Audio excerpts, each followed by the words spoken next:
Hello and welcome everyone to my channel once again.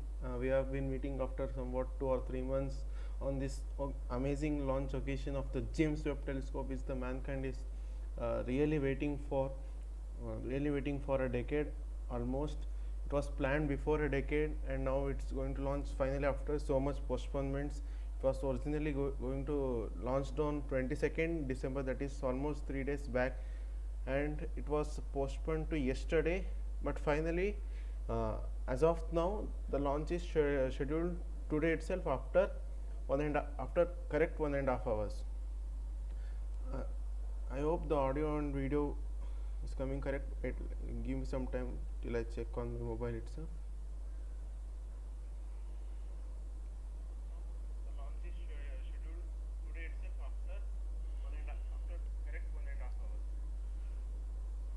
Let us wait for some people to arrive. Stream settings, concurrent viewers, we have 2 viewers, participants, okay. Mine is showing 0. Give me some time till I just finalize the same things. Hello. If everything is coming correct from my side. Anyone there? Can you put a yes or no? Can you hear the stream? Point.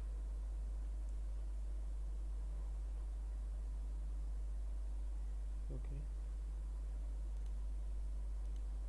I have to pin for NASA. Okay.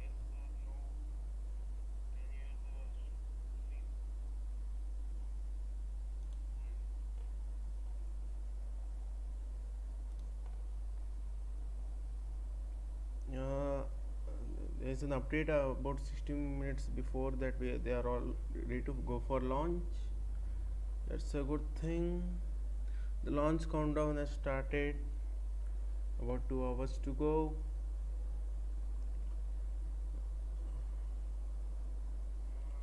And I'm also wishing everyone a Merry Christmas out there. Let us wait for the people to arrive.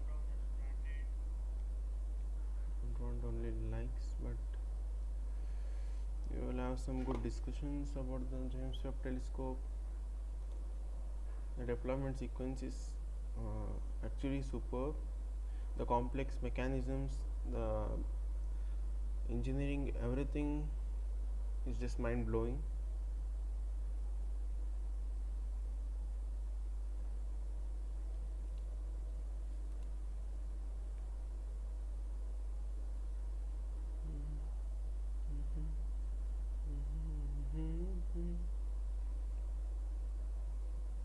Everything is okay. There are no live viewers. Maybe we will have some viewers after 4:30 and all, that is after about 10 minutes later. Till then, let us discuss about the mission brochure, that is the PDF provided by NASA.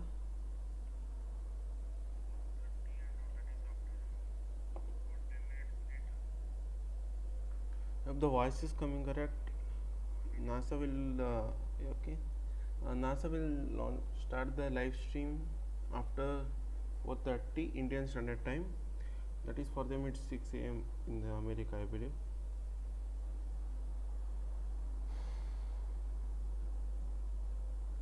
Maybe.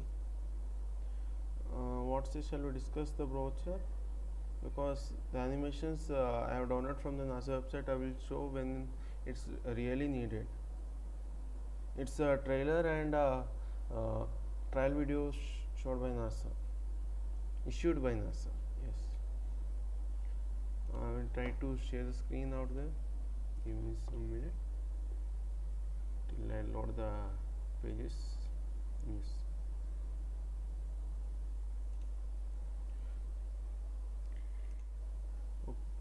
Okay, sorry. I'll have to cancel this thing. I'll just video capture. Okay.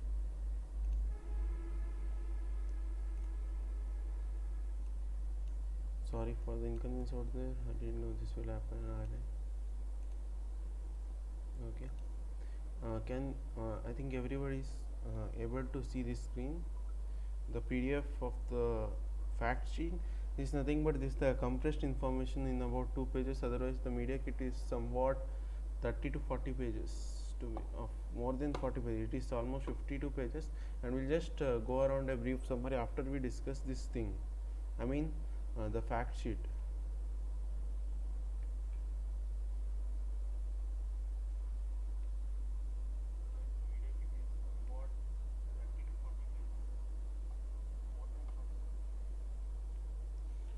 Connection to the server timed out.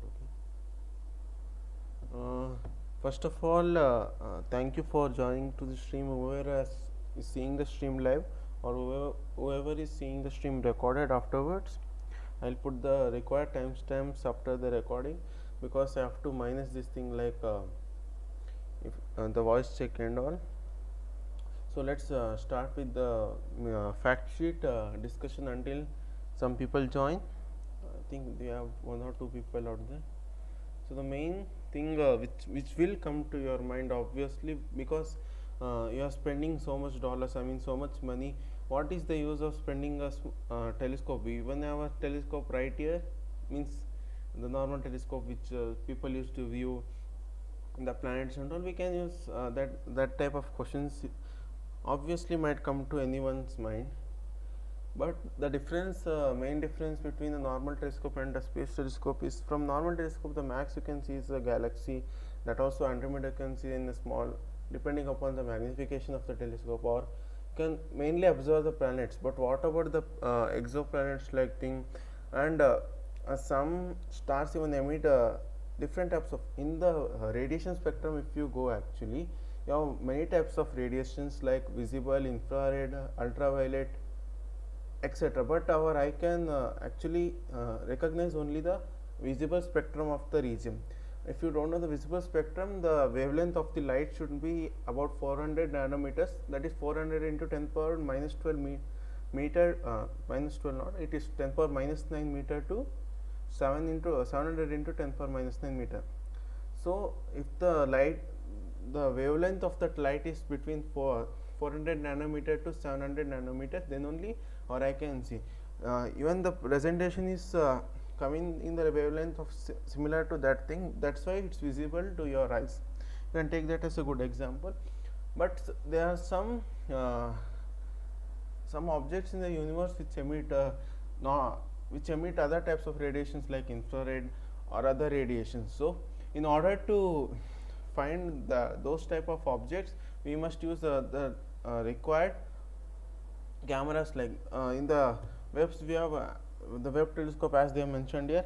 They have an infrared telescope, means that telescope can also understand that infrared radiation sent by the various parts of the universe.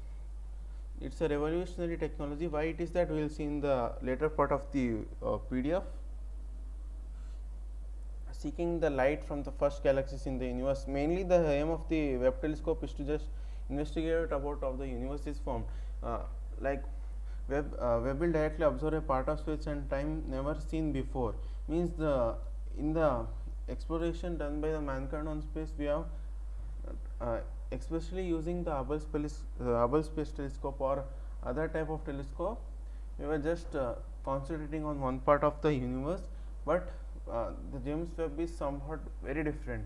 Like if you see its orbit, it is somewhat in the L2, that is about 1 million miles from Earth. I will show it. See, the travel distance is 1 million miles from Earth, almost 1.5 million kilometer, and the location in space is orbiting the sun around the second Lagrange point. What do you mean by Lagrange point? I will just show. If I have an animation here, you have many Lagrange point. Even if you heard about the ISRO's Aditya L1 mission, it is called as Aditya L1. Why it is known as L1 is that is the Lagrange point 1 about which it will operate. There are various positions. Like if you see, I will just try to open open that thing, whiteboard. Till then we will discuss about the other thing. In the meantime, the whiteboard will open. L1 will discuss about that orbit over 13.5 million years ago. This is the calculated age of the universe right now, that is 13.5 billion years.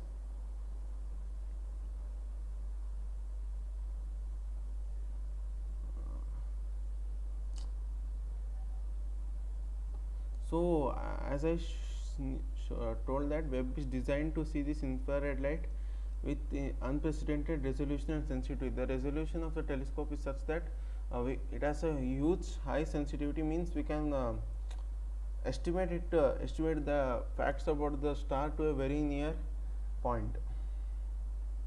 Isn't all right? Exploring the distant worlds and the solar system. It is also a powerful tool. Like I said before, it is one of the strongest telescopes. Strongest, I mean the powerful telescope made by the mankind until now. Maybe there might be a stronger telescope than Webb in the future also. We can't see anything. Scientists will use Webb to study planets and other bodies in the solar system to determine their origin. As I said, the main aim of the James Webb telescope is to investigate about the history of our universe. The same, they will use the spectroscope and all, and this is like the schematic diagram of the James Webb telescope. Is the main telescope panel, this and all star trackers you will have in every satellite, like their track about the locations and all. This is the sun shield to protect it from to protect that panels from the sun rays. These are the solar arrays which provide the power to the telescope. The back plane, the primary mirror is somewhat here, the secondary mirror is somewhat here. Webb Space Telescope. Here they have given the specifications, like the primary mirror size, that is this type mirror is somewhat 6.5 meters across, more than 650 centimeter and all this. Mirror shape, it is like 18 gold plate. It is gold plated. Obviously the instruments which go to space, they use sometimes gold. Hexagonal deployable segments, it is in the shape of hexagon. If you see small types, yellow color. They have also told that sunshield Webb's 5-layer deployable sunshield is the size of a tennis court. You can just imagine the size of the sunshield itself. I mean, this thing, when the whole thing deploys, the space telescope will be as big as what, tennis court. You can just imagine the size of a tennis court. And even if you see the rocket on which the James Webb is launching, that is the Ariane rocket. If you don't know the Ariane rocket, actually ISRO had also used Ariane rocket to launch the GSAT series satellite. That's almost 2 years back, in 2020 January, February. So it is one of the most good rockets used for the launches of this type of heavy satellite. They have also told us about the instrument, that is the near infrared camera, the near infrared spectrograph, which they are using like here, as they have informed us. They use the transmission spectroscopy. They will also check through the planetary atmosphere and learn about their chemical composition. Not only just finding the, if you use a normal telescope, as I said in the starting of the stream, you can just see the planet. You can't see about the chemical composition, but using the spectroscopy, like you will go to, if you are read in 11, that we have absorption spectrum and emission spectrum. Yeah, some elements, like they observe the certain spectrum of the light. Using that technique, they will okay, this spectrum, this part of the spectrum is happening. The scientists will get to know that this element or this gas is present in the atmosphere. This is a small info on the spectroscopy technique. And also the infrared instrument, a near infrared imager, and the fine guidance sensor. The wavelengths, as I said, they will 0.6 to 28.5 micrometers. Micro is 10 power minus 6 meters if you want to convert it. Travel distance, it will be as I said in 1 minute. I hope this thing is open whiteboard. Yes, I'll just show you the Lagrange points.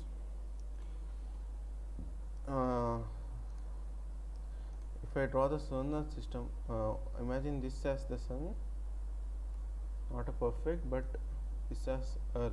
Okay, size should not be compared for a kind information. Just this big, this and small. And as per the image, if you see, otherwise we can also go to show throughout Wikipedia. So the main definition of the Lagrange point is at the Lagrange point, the gravitational forces of the two large bodies and the centrifugal force balance each other. What do you mean? If like this is the orbit of Earth around Sun, not to scale, it's elliptical orbit only, but also not to scale. And my satellite is moving somewhat here. Hope it will transform. Wait a second. This is my satellite.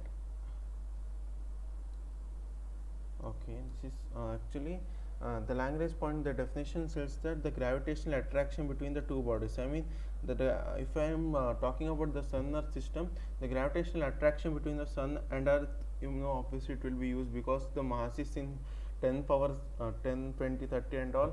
And if you go by the Newton's law of universal law of gravitation, it will say that it is directly proportional to the product of mass of the two bodies and all.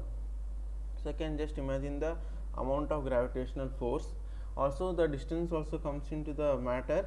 You have to go to the precise calculation also. So in the Lagrange point, the gravitational attraction between the two bodies and the centrifugal force. The centrifugal force, just like if I am this is my headphone. If you can see the tip, like I will make it move in a circular motion, right? But while this tip is in circular motion, something is attracting it towards my hand, right? If you see, after some time it will just stop. Means actually it is coming towards my hand. That force is also called as centrifugal force, which is experienced by any body moving in a circular motion. If I have told anything wrong, please correct me. Confidence. So this is the Lagrange point, and we have various Lagrange point as I have got in the picture. This is the L1 here L2, and we have various other Lagrange point also.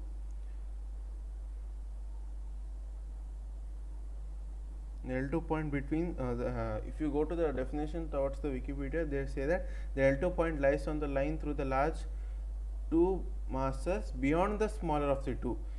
Why this is called as L2 point? I mean, this thing is called as L2 point, right, as the definition. They have told that the L2 point lies on the line through the two large masses, okay, is in the line itself, but it is beyond the smaller of the two. In the Sun-Earth system, obviously the Earth is small, so it is beyond. This is the L2 point, while the L1 actually it's here because it is beyond the larger body that is done, but munde andre forward of the smaller one. So that's what. And also the basic definition, like the gravitational force balance the centrifugal force. That's what they are doing. L1 or L2 is about 1.5 kilometers from Earth. This is about the L2 definition. We will come back to the whiteboard if we need any other information, and we have just about 1 hour for the magnificent launch. Before that, we have to cover so many things. Anyone in the stream, please try to put a hi, bye.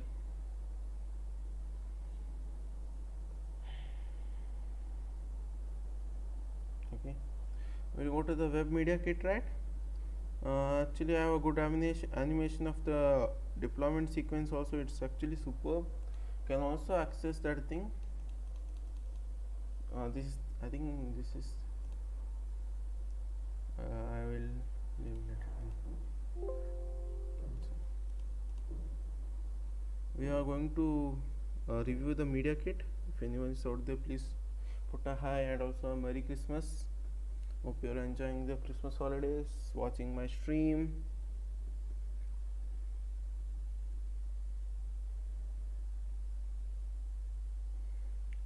So all the information like index you have in your books and all. Our table contains, we will go towards 22, right? That 22 will go or 19. History, that's what I said. In 1989, next NASA had selected, because in around 1980s or 1990s we had launched the Hubble telescope already aboard that the space shuttle missions. From that NASA was planning to build another telescope like James Webb itself. By 2002 they had selected the teams but in 1996 they had decided that the telescope should operate in infrared wavelengths and the mirror should be larger than 4 meters. Can see that thing, but the construction began in 2004 and now it is 2021, that is almost 17 years. Can just imagine the complexity of the building of the telescope. Means it took that much time, and also the perfect calculations, the perfect engineering to put the sun shield into that rocket. It's just mind blowing if you just go near to that in researching about the James Webb telescope. By 2011 the mirror segment were finished and proven through testing. They had also tested by 2011, but between 2012 and 2013 individual pieces began to arrive at the NASA's Goddard Space Flight, that is the major space flight center for NASA in Maryland. In 2013 the construction of sunshield layers began. Means this thing as I showed here, which one? Sunshield I showed here, right? This whole thing, which is almost the size of a tennis court when expanded. It began in 2013, and 2013-2016 we have the science instrument packed together. In 2016 and all, the optics, I mean the mirrors were arranged. Everything this happened in 2017. Everything packaged, science instrument, everything was integrated, and there we went to for the testing. In 2018, performance verified. They were sent to the Northrop Grumman because first they were told to launch, and they are also launching the same because it's an international mission. As I told, it is an international cooperation between the NASA, that is the American Space Agency, the European Space Agency, which is also performing at a good par with the NASA, and also the Canadian Space Agency, which is a neighbor of America. You have Canada also in this international collaboration. NASA is responsible for all. We don't need right now. We have these are all the contributors. Like in South America, we have the launch center in Northrop, South Carolina, here somewhat. We have the launch and commissioning timeline. If you see the launch, first we have the sun shell deployment, then the mirror deployment, arrival at tilt and telescope cooling, because the temperature in space, if you know, it's sometimes high, sometimes low and all that thing also.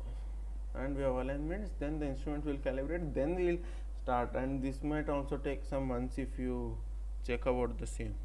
The launch vehicle is, as I said, it's an Ariane 5 rocket. It has over 100 successful missions to the orbit. That's why they have selected Ariane 5 rocket to launch the James Webb telescope. The ESA, obviously European Space Agency, officially uses the Ariane 5 telescope to launch the missions.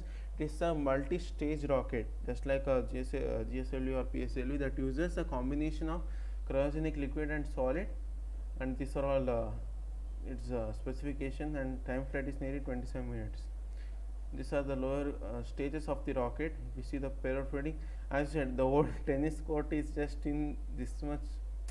The 16 feet diameter nose cone. I mean, understand 16 feet diameter or 5 meter. I mean, I think this whole length is 5 meter, and the 16 meter. This whole length. You can see the whole tennis court is just compressed into this much small space. You must really give hats off to the engineers who did the same. These are all about the Ariane 5's rocket. We will discuss about the same after this thing. I will try to upload a new video, but let us go about the launch time. L minus 50 minutes, that and all after takeoff it is 15 minutes. We have a launch. These are all the separation and everything. These are the normal launch separation that takes place during any satellite launch, like launch the solid boosters which have become empty, they will separate. The payload fairing will separate. The first stage will separate. The upper stage ignition separation and all. These are all common in every launch mission. If you want particularly, this is the launch site. We have Guyana Space Center, South America, northeastern coast of South America. They have benefit of slingshot effect of being slow close. If otherwise, the main problem launching the GSAT, because you have to use so much energy to go to that place. Because see, if you benefit from a slingshot technique of being so close to the equator, where the rotational speed of the Earth at the surface is greatest, so you don't need to use your energy to match that speed. So these are all the preparation, the launch day, the critical course operations. We'll jump back to, as I said, the L2 is, if you see, this is the Earth Sun system, and the definition was of L2 was also the same, right? Earth Sun system line, it's in the line of the Earth Sun system and also behind of the smaller mass. They have selected orbit. Obviously, after researching so much time, we will see why we have come to the same. From launch to its final destination at the second Lagrange point, the James Webb Telescope spans about a month. Means after 1 month, that's about almost January 30th, we will have the Webb finally going into its orbit, located about 1,000,000 miles directly behind the Earth as viewed from the Sun. The second Lagrange point is an ideal location for astronomy. As I said, they have also researched about the same. The Astral mission also the same. There are 5 Lagrange points: L1, L2, L3, L4, L5. Position in space where the gravity, as I said, gravity of the Sun and Earth balances the centripetal force required for a spacecraft to move between them. If there is a balance of the force, it will just move undeflected. Like I am taking this pencil, is my spacecraft. This is my gravitational force. This is the centrifugal force. See, if the gravitational force is more, it will go somewhat like this. I want this pencil to move like this, right? If the gravitational force is more, it will, I mean this force is more, it will pluck it towards this side. See, it will go this side. If the centripetal force, I mean the left side, left or right, I don't know what, it will come there. I think the mirror image will come, so it will go to that right side. If this centrifugal force is more, you can see it will always go towards this side. If both are balanced, it will go in the space undeflected. Otherwise, it will go like this or like this, which you obviously don't need, right? So, these are the importance of the Lagrange points.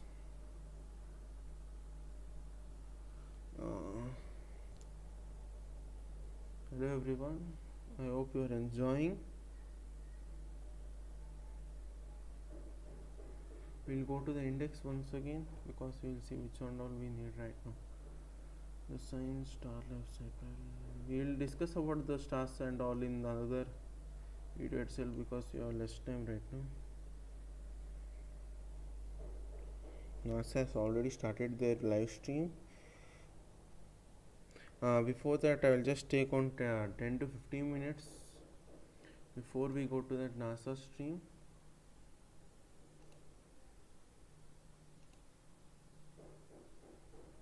Now the deployment animations here are provided at the NASA website. We will just go through it once. I hope everyone is enjoying the stream. Yes, how's the Josh? If you have not answered, do answer the how's the Josh stream here. 91k people are watching. Only one vote. Vote karo bhai, idhar to vote karo at least. There is no need of voter ID and all to vote in the poll. You can vote anytime. No need of voter ID, no need of age to be 18 years and all. Arams you can vote, and no one will also campaign. No tension. Kulke Jinika. As I said, they are waiting for the launch. I hope When I think when they will launch that, this will play on its own. Let's see what happens. I hope everything is functioning right now, and we are almost 30 minutes to the stream. I hope everyone is enjoying the same. And this is the same thing on the launch pad. We have the close-up view of the what's inside the satellite, what's happening right there. We will go to the next stage, that is the launch stage. This was the Webb is on launch pad. Now after launch, and there's a lift off. It provides a thrust like the normal stage separation, and after all, Webb is released from airframe and flying on its own in a fully stored state. Fully stored in the sense that compressed like this. Note the speed and data available on various web. After that, upper stage separation, temperature data becomes available. We'll check after that. You can also, I will provide the link of this website down after the stream. We have upper stage separation, means for some time after about 15 minutes to 20 t plus 15, I mean after 15 minutes to 27 minutes after launch, between that time period we have 12 minutes. The second upper stage will only power the James Webb satellites, and it will give it a certain velocity to move towards that Lagrange point 2 and everything. A full deployment video, I had downloaded that video and I will also show in the later stream. This is the solar array, which I showed here. I mean, no, I think I have closed it. Leave it. This is after 33 minutes. That is after 25 minutes. This thing 27 minutes. This thing will separate. That is after 6 minutes. You have the solar array deployment to power the James Webb telescope. After shedding its fairing and booster rocket, the first two deployments are automatic, meaning that they will happen without the ground giving commands. Once the solar panel is deployed, the telescope will go off of battery power and start generating its own panel. Because they are telling that the solar panel that's opening is automatic, and the mission control doesn't need to give any commands like open the solar panel, like the Indian satellites require. That's only they want to consider. That is after 6 minutes of that rocket's upper stage gets separated from the satellite, I mean the telescope. The solar array has been deployed. Now the mid-course correction burner, this will depend on the Ariane launcher performance. If there is some unexpected malfunction in the Ariane launch, they will use this mid-course correction burn if they require, after that is 12.5 hours, that is almost after half a day. If they require, they will use. No need means they will not do. They have also planned for 3 burns. The first burn is important. If the first one they didn't do at the correct time, then obviously the orbit will have to be changed. They have to do some other calculations and all. After the course correction, the antennas will get separated. That is after 1 day it is rotated to its park position, pointed back to the earth, so as the signals directly come towards the stations on the earth. This is an automatic deployment. That is like the solar panel just opens up automatically. All other deployments will be controlled by the commands on the ground. This is the second automatic deployment. This also the correction can be like in here MCC1A. This is MCC1B. Sorry, this thing, right? This is the forward sun-shield palette. If you have seen, just it is opening it to the size of a tennis court right now. If you are seeing the gradual launch sequence, the first sun-shield palette will open after 3 days. That is on 28th December Indian Standard Time. Deployments begin planning and operations to forward unitized palette structure. That is the full form of the same thing. This will be given by the command team on the Earth. Prior to this, the spacecraft is manufactured to provide warmer temperature on the forward UPS. That is this thing, forward UPS, and various heaters are activated to warm key development components. For perfect functioning of a component, you need a required temperature. Like if you want to boil water, you need to maintain the temperature. Just like the same thing, you have to maintain a separate temperature for a machine to work it in a proper manner. key release devices are activated. This represents the start of the all major deployment. मतलब picture तो अभी शुरू है, अभी तक बस trailer चल रहा था. They are telling. The second Sunshield Pilot now is going to open after somewhat 3 days itself. The UPS supports and carries all the 5 Sunshield members. Prior to this, the spacecraft will have been maneuvered before, just like in the forward Sunshield Pilot opening. You have seen this thing, the same thing happening again. The next thing, what is the change? If you have to see the DTA deployment, that is the deployable tower assembly. We'll just get the animations. I think, I hope the net is not slow right now.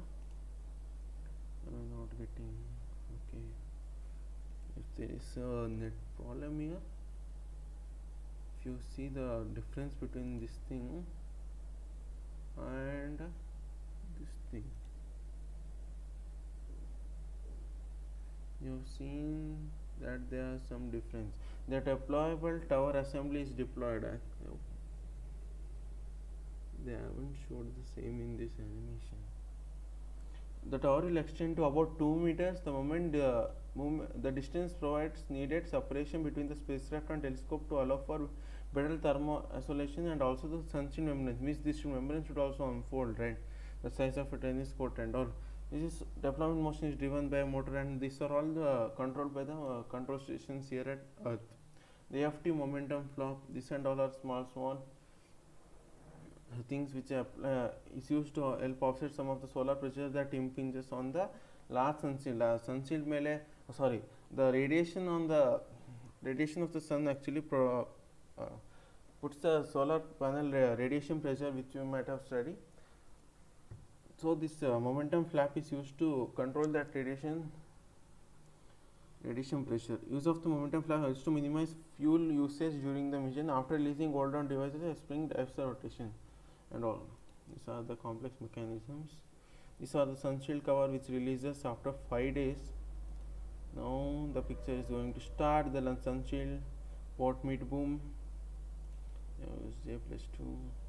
The main thing comes after here. Sunshield air tensioning. This and all are the major importance here. The Sunshield is finally deployed after 8 days. If you are seeing, that's the complex. Secondary mirror is deployed. The secondary mirror is deployed after 10 days. The primary mirror, secondary mirror, see here it is. The same time they are showing. The same time they are shown 2 times. Might be difference. The FT deployment of the instrument radiator. Here we have an instrument radiator to its launch configuration.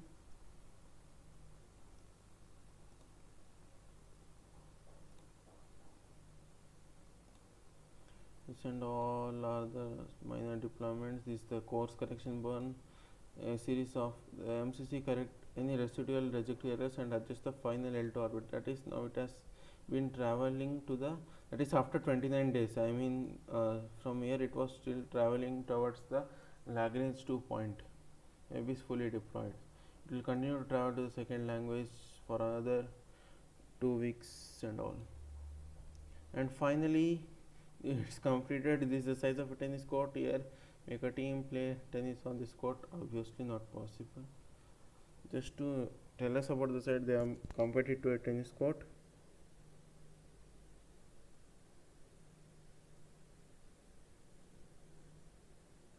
Thank you Adrian for joining to the stream. Make sure to like, and thank you for the appreciation. This appreciation gives motivation to do the further streams. Hope we have covered the good part of the stream right now, and we'll try to show some 2 or 3 animations, and later we will proceed on to the NASA stream itself. And here we have, okay, I'll just do this. Let us try to, I am directly from the mission control, joke intended. We will go for the trailer which is provided by NASA. Let's begin. 3, 2, 1. We have uncovered wonders undreamt by our ancestors who first speculated on the nature of those wandering lights in the night sky. we've crossed the solar system and sent ships to the stars. But we continue to search. We can't help it. A central element of the human future lies far beyond the Earth.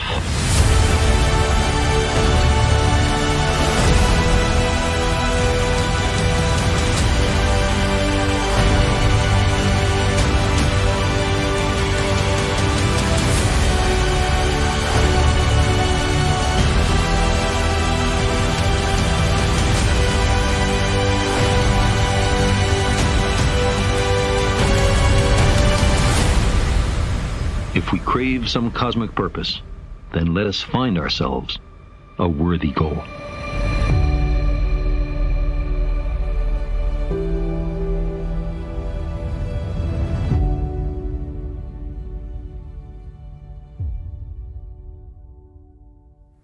I'll just delete this thing.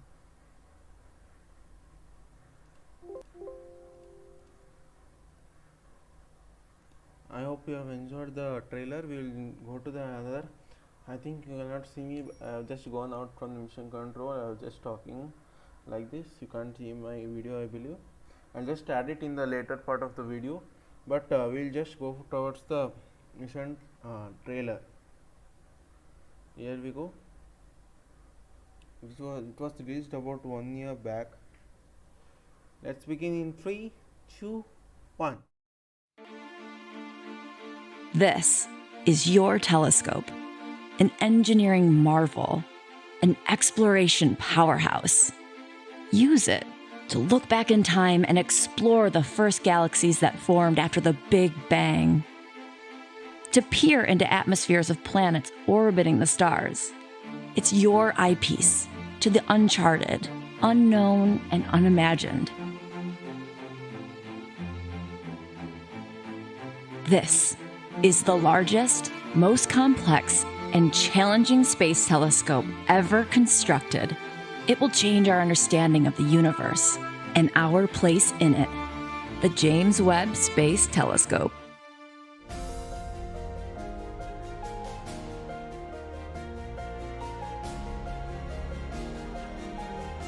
Equipped with the largest primary mirror ever to be flown in space, at 6.5 meters, it's more than 6 times the size of the Hubble Space Telescope primary mirror. Webb's 4 cutting-edge infrared instruments and cameras operate at super cold temperatures. Temperatures colder than the surface of Pluto. Getting this cold is done with the help of the largest sun shield ever flown. A 5-layer, tennis court-sized sun shield that blocks heat from the sun, earth, and moon.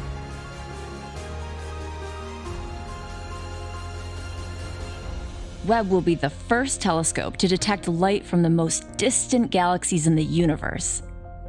These first galaxies formed about 13.5 billion years ago, only 300 or so million years after the Big Bang.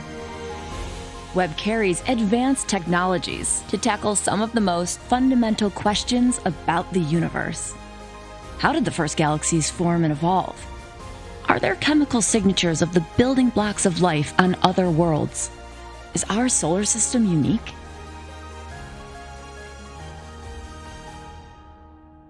Launching such a large telescope into space is an incredible engineering challenge.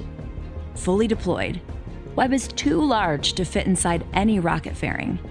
Engineers designed it to be folded, like origami, to squeeze inside the European Space Agency's 5-meter diameter Ariane 5 rocket fairing. After launch, controllers on the ground deploy Webb remotely. Deployment is an intricate ballet. For nearly 3 weeks, controllers carefully unfold Webb. After this delicate dance, Webb's golden mirrors are precisely aligned using motors behind each hexagonal mirror segment, adjusting them to form one perfect mirror. Once the instruments are fully cooled, the exploration will begin. Webb is a technological challenge like no other, born of the efforts of thousands of people across the United States, Canada, and Europe. The James Webb Space Telescope is your telescope. Use it to explore, to challenge theories, to see sights yet unseen. It's yours to unfold the beauty and mystery in the universe and our place in it.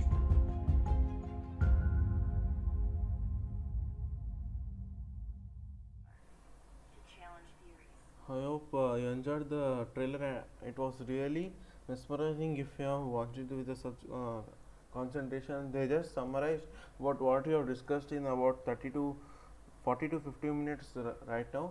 I'm just adding my camera. Hey, I am back. I had a good coffee. I hope everyone is doing great in the right now. Good evening, everyone. Welcome back to my stream again. We will be joining the NASA stream in 10 to 15 minutes. Before let's just visit the website. I mean the Twitter handle of the James Webb Telescope, because they have been updating so much thing from that time as I've been watching right now. Just give me some 2 minutes.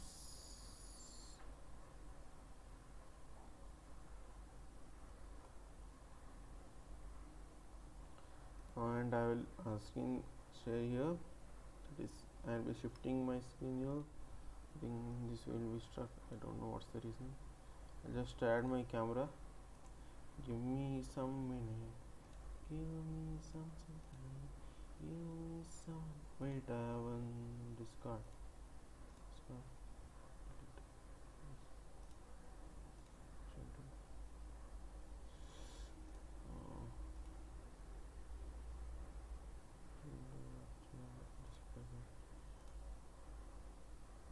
Sorry for the inconvenience. Video capture I'll add on existing. It's not working. Okay. Oh wait. Sorry for this thing. Obviously opening the OBS after so much days. That's why it's happening right now. Finally it's okay. We'll go to the Twitter team. Sorry for the inconvenience, guys. You are watching. Hello and everyone. Welcome to my YouTube channel once again. As I went to the Twitter website of the NASA Webb Telescope, that is @NASA Webb. You have seen that as per the latest update we have is rocket is fueled and it is scheduled. Launch is still scheduled for no earlier than 7:20 am. That is 5:50 p.m. Indian Standard Time. Read more. We'll go open that thing. Let us see if they have any good information. The rocket is fueled, and here we have the magnificent rocket standing on its launch pad, just ready to carry Webb telescope on its magnifying journey to space. Let's see. Next tweet is in Spanish, I think. They are wishing the Webb good luck. Let's also wish the Webb good luck by chatting in the comments. Please wish the Webb telescope happy journey by commenting in the live chat, please, everyone. Come on. Here we have the live stream. We'll just join after in somewhat 10 to 15 minutes before. And here the launch countdown has started. That is about 1 hour ago they have provided this update, which I told while starting the stream. They are all about 1 hour ago. I think we don't need to go over here. They have a good poem here. The biggest launch party. Obviously the whole mankind is waiting for the launch. Those who are present in the live stream, please don't forget to put a like, share, and also confirm your presence by writing something at least. We'll go to the NASA paper. We'll just get NASA side here. The same thing, Ariane 5 fueling is complete. That means rocket is ready to go for launch. It's a just update. Previous we have go for launch. Everything is okay in the launch center. Live now. NASA, it's on its journey. The operations have been started. The moment we have been waiting for since obviously more than a decade. Finally, that moment has come now on this auspicious occasion of the Christmas. Too excited to sleep, we get it. Means they are already sleeping time for America. So they are. I hope we can join NASA's stream, right? We'll join NASA's stream right now. I join NASA's stream. We'll close these things.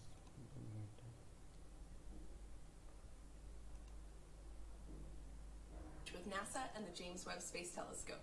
NASA is hosting an Unfolds the Universe Art Challenge. Use your imagination to share what you believe the Webb telescope will find. Give me some time, I will just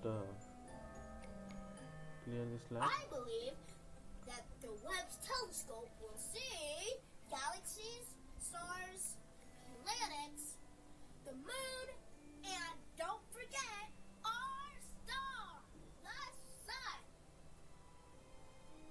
Here are some visuals from the launch site here. The small camera while the kids are wishing James Webb happy journey.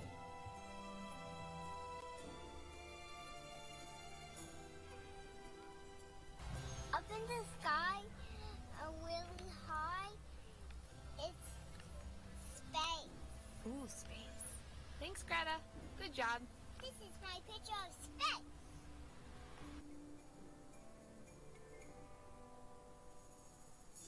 Hello, my name is Gabriel. I am from Romania. This is how I imagine space. Hello everyone, good morning. This is a drawing of distant galaxy that can be seen by James Webb Space Telescope. Hi, my name is Anastasia, and this is what I do when I think the telescope will look like, what the telescope will see. I drew the Earth, the Sun, a new planet, black hole, and stars. So we've been fielding social media questions from viewers all over the world this morning, and let's take a couple of minutes to share some responses. There's been a couple of questions about how long will it take for images to come out, and there's a lot of things that need to happen before the images are coming. So Macarena, why don't you take us through some of that? Yes, so for the first scientific beautiful images to share with the public, that'll take 6 months. And the reason is because it is, so we launched today, it takes a month to take to the orbit place, to the Lagrange 2 point, and then we have a whole period of cooling down the instruments, aligning the mirrors, and making sure that all the instruments are ready to do science. So the whole process takes I'll just 6 months. shift my camera to the left And side also because all you of have those the 18 visuals from right segments side of here. mirrors. Something needs to happen to get them all working together too, right? Exactly, because initially you launch with 18 segments and they work separately. So you will take, if you observe one star, you will get 18 little points. So there has to be a process where you take images with NIRCam, which is one of the cameras on board, start moving the mirrors slightly to make them work as a single one, and then by the end of this iterative process, you go from 18 points to a very sharp, pristine single point source. So all mirrors act as a single one. So let's see, we have a question from LV coming in on Twitter. Will Webb be able to enhance detection of comets, asteroids, or meteors that enter our solar system? So that seems we've got a planetary person here. Sure. Yeah, well, Webb does have a special observing mode where it's able to track these rapidly moving objects, because compared to these distant stars and galaxies, asteroids and comets, they move pretty quickly. And so Webb will be able to do this so that we can study material that's outgassing from them and learn more about what they're made of. So let's see, there's just so many good questions, so we only have time for a few more. So one is from Kristen Rodriguez on Facebook. How long will it take James Webb to reach Lagrange point 2? And you might also explain what is Lagrange point 2? So it takes a month. I think it's actually 29 days to get there. And the Lagrange 2 point is this very interesting stable point. So the gravitational pull between the sun and the Earth creates this point where it is stable, and you can As There's far an as we see animation of the there, L2 point. Webb can that's it. orbit around the L2 point in a very stable orbit, only needs a little bit of corrections once in a while, and it You can see always that, have the sun shield orbit protecting the animations, telescope from the radiation of the they sun. need obviously In a many year, corrections. in a full year, you can observe any object in the sky, and it's a continuous observation. Well, thank you very much. We'll hopefully come back to a few more questions later. So this is a big mission with a cast of thousands to bring it to life all over the world. As we get closer to launch, let's take a brief look at the main locations where Webb took shape on its journey to space. Inside the massive high bay clean room at NASA's Goddard Space Flight Center, engineers assembled the 18 gold-covered mirror segments into the backplane of the telescope and integrated the 4 science instruments contributed by international partners. To simulate the harsh environment of launch, they went through vibration tests and acoustic tests. And to simulate a space environment, the instruments endured cryogenic testing in a large thermal vacuum chamber. But it wasn't large enough to hold both the instruments and the mirrors, so the telescope boarded a plane to Houston, Texas, to visit the only thermal vacuum chamber in the world big enough to fit the entire assembly. Chamber A at the Johnson Space Center was originally built to test the Apollo spacecraft, and half a century later, it provided a grueling 100-day test for the Webb telescope. Next, the telescope traveled to Northrop Grumman's facilities in Redondo Beach, California to meet up with its other half, the Sunshield and spacecraft bus.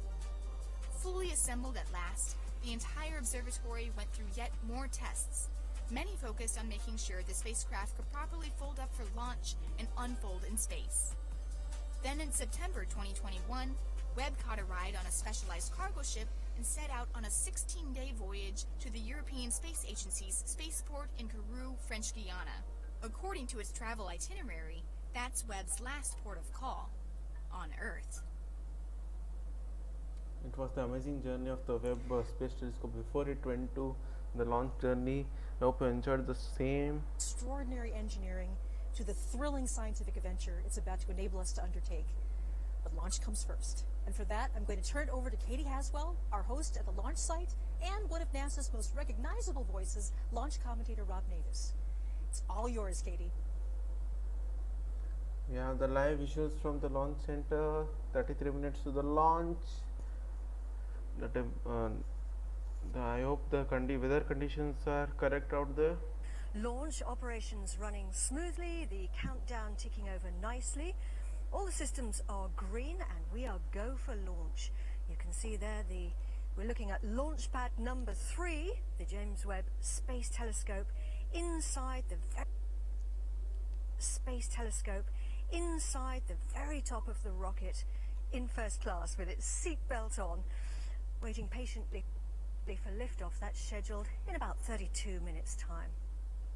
I'm in the Mission Control Center here at the spaceport, the nerve center of operations. We're about 10 kilometers from that pad, and behind me you can see it's a laser focus here in the control center with the mission control centers all on console there as we get closer to launch. We call this the fishbowl behind this protected glass, and up in their skybox here in Mission Control are NASA's Rob Navis and the European Space Agency's Luce Fabregat, and they're standing by to take over the commentary about 15 minutes as we get closer to launch. First of all, though, let's check in on the countdown and let's see how things are progressing with Stefan Israel. Stefan is the CEO of Ariane Space. Ariane Space is the company responsible for getting our telescope into space today. Stefan, thanks for joining us. No pressure. Good morning, Katie. How are things looking? So we are now 31 minutes before liftoff. So far, so good. Ariane 5 is ready. Webb is ready, the range is ready, and the weather is great. Well, that's good to hear. So what can we expect to see? What's going to happen? Yes, so in the 30 coming minutes, we will make the final operations. 10 minutes before liftoff, we will have the final authorization of the weather.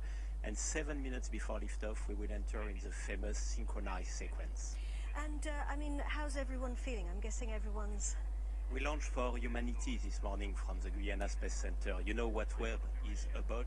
after Webb, we will never see the skies in quite the same way. It's an important project, isn't it, for everybody? It's a very special mission, but we have delivered already 111 times with Ariane. This is the 112 Ariane 5, so we will deliver this morning. And everybody there in the control center, cool, calm, and collected. Stéphane, thank you very much for having taken time to step out of the fishbowl for us, so you can head back now into the fishbowl and take up your position. Stéphane Israel, thank you very much indeed. Stéphane, of course, heads up what we call the flight desk, which is the authority that takes all the final decisions in the event of unplanned situations. Now, we are in French Guiana. We're on the northeastern coast of South America. We're in Amazonia. It's hot.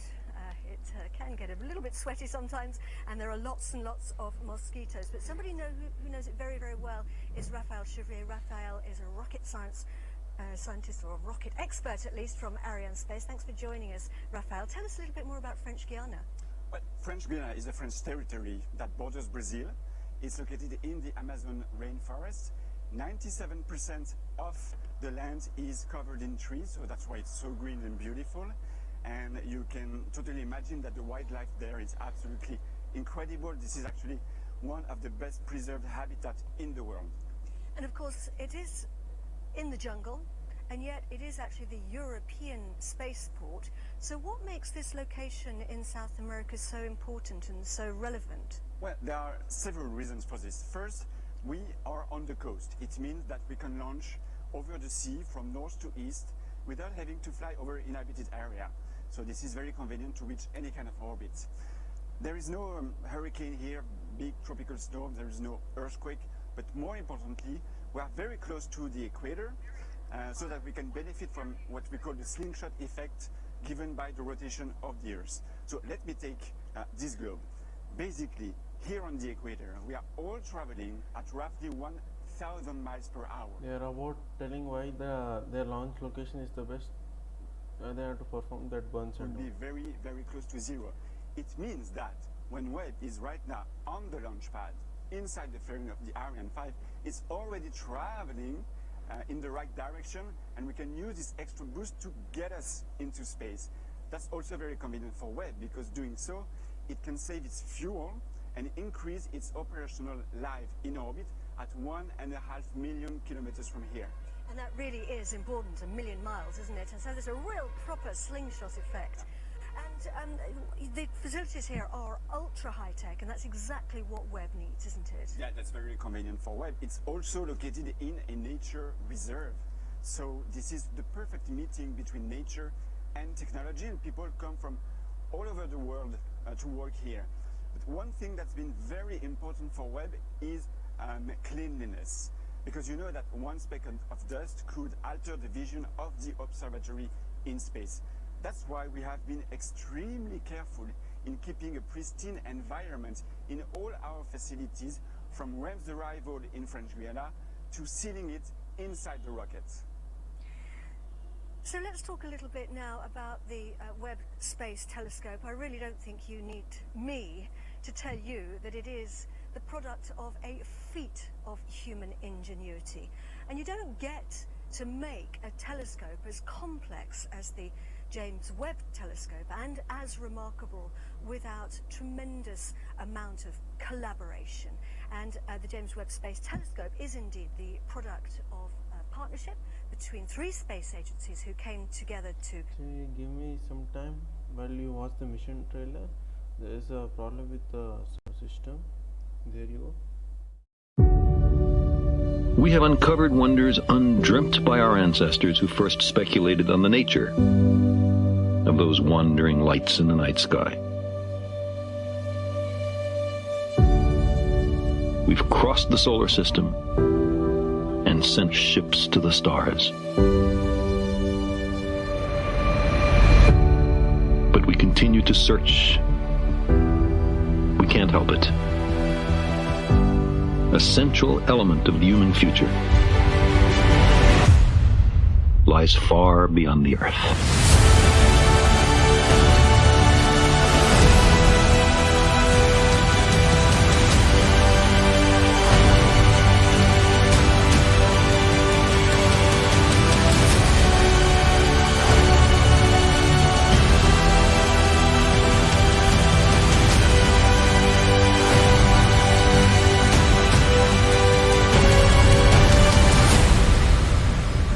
crave some cosmic purpose, then let us find ourselves a worthy goal.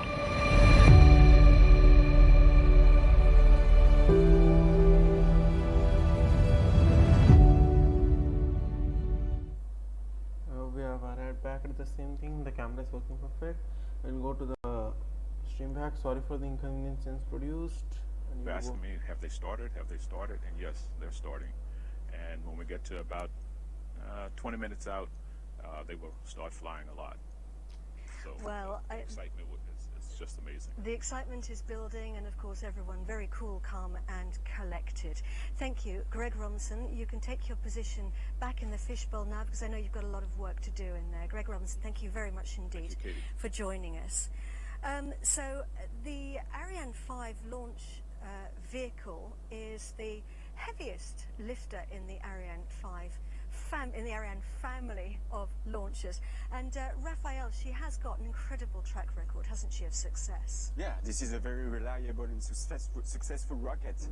Webb is going to be the 112th Ariane 5 to be launched. And the very first Ariane, the Ariane 1, took off exactly 42 years ago. Yesterday, this was on Christmas Eve, 1979. Good symbol. And hopefully we're going to get a good Christmas present today as well. And I mean, the rocket is also, you don't get to build a rocket like this without collaboration either, do you? Of course, just like Webb actually. In fact, 12 different countries have been participating in the development of the Ariane 5, with Ariane Group now being the industrial prime. And we have a scale model right next to you, Raphael. Why don't you talk us through it? The rocket is made of sections, and we often call those stages, which is what you might hear during the commentary. Exactly. So first you have the two boosters, solid boosters, that are located on each side of the rocket. They will provide the main thrust in order to literally push the rocket against the gravity of the Earth. Then you have these big tanks that form the main cryogenic stage, with the main engine Vulcan at the bottom. And then you have the Webb telescope right at the top, inside the fairing. It is right there on the launch pad, and together they are put on top of the third stage, a cryogenic stage, and it is this upper stage that is going to place Webb into orbit. And what about the engines? What are we going to see at liftoff? At liftoff, we first see the main Vulcan engine ignite first. We do this because we want to check it's working properly before we switch on the solid boosters 7 seconds later. Once it's done, there is no turning back. The rocket is going to lift off. And so, yeah, that's very... don't be surprised. Don't be surprised if you don't see the rocket lifting off for 7 seconds. That's time for the rocket to actually warm up before soaring into the sky. So once we light the touch paper, you can count to 7 before it actually lifts off. Now, one of the advantages of the Ariane 5 vehicle is that it can be modified, and that's exactly what we've done for today's launch. We've had to make some changes for it to be able to host the Webb satellite. And joining me to talk about that is somebody who, the right person for the job indeed, because he was in charge of those changes, Daniel Deschambre from the European Space Agency. Thanks for joining us, Daniel. What did you have to do? First, we need to recall that Webb will be the largest payload to be ever accommodated on I-5. It fully occupies the volume of the fairing, with gaps as small as 10 centimeters for a diameter of 5 meters. It is the reason why we had to develop a specific integration procedure to ensure that there is no contact with them. After separation, during separation, the venting system of the launcher has been improved in order to balance as much as possible the inside and the outside pressure of the fairing. And this is due to the fear of depressurization shock, which could damage the delicate layers of Webb submerged shield. After separation, due to the fact that Webb, some equipment of Webb are very sensitive to sun exposure, the roll control of the launcher will be tuned in order to make sure that Webb is always oriented only one face to the sun. And in addition, to avoid any hot spot, the launcher will create some oscillating movements like a barbecue mode, to avoid any overheating. And after Webb separation, there will be a specific end-of-life maneuver to be applied on the upper stage in order to put it on a liberation orbit around the Sun in order to avoid collision in the long term. Thank you very much indeed, Daniel. So we'll hopefully see the upper stage rocking in space, not quite all the way around like the familiar barbecue, but a slightly different movement. Ladies and gentlemen, thank you very much indeed for being with us today. I know that you're busy, you've got jobs to do inside the fishbowl, so I'm going to send you right back there now, and very best wishes for the launch. Thank you. Thank you. Our telescope has a long journey ahead of it. It's got to travel 1 million miles to its destination in space, its working zone, where it's going to start telling us all about our universe. It's already started that journey because it's traveled to the launch pad from Los Angeles. After final tests were concluded in Los Angeles, Webb was packed into a special container and transported along the LA 405 freeway, which had to be closed because it's so big.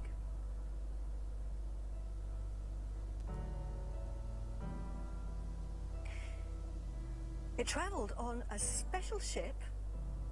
A lot of spacecraft will come to the French Guiana launch site by plane, but Webb was too big for that, so it had to travel by ship, and it went through the Panama Canal.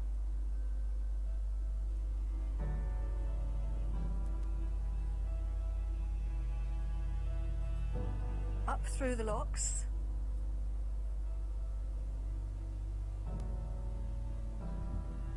And it took 16 They are days currently experiencing what to the get to James the Webb was port experiencing in the last in 1 month. Kourou, where it was unloaded and traveled to the spaceport. That's not the real Ariane 5, that's a model. Just outside the Jupiter Control Center, actually. It was unpacked very carefully in the facilities that Raphael was talking about. And then fueling started, and of course, the teams had to wear special suits because that's a dangerous job. And then it was placed all the way on top of the Ariane 5 rocket.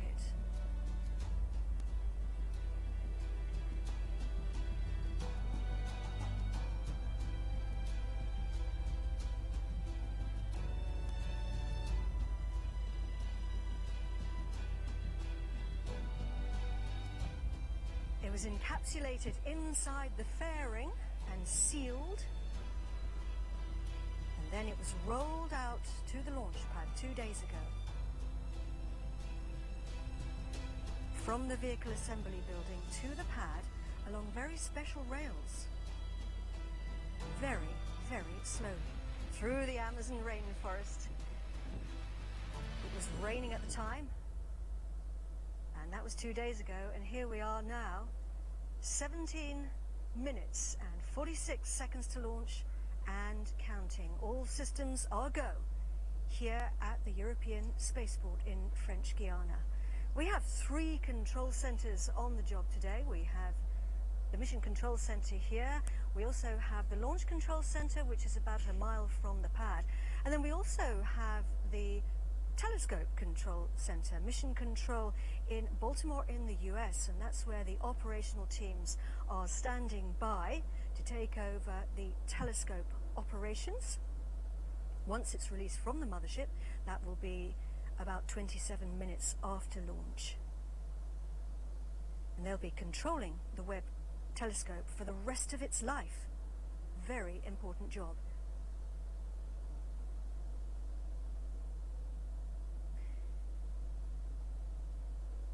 The James Webb Space Telescope is a truly remarkable observatory.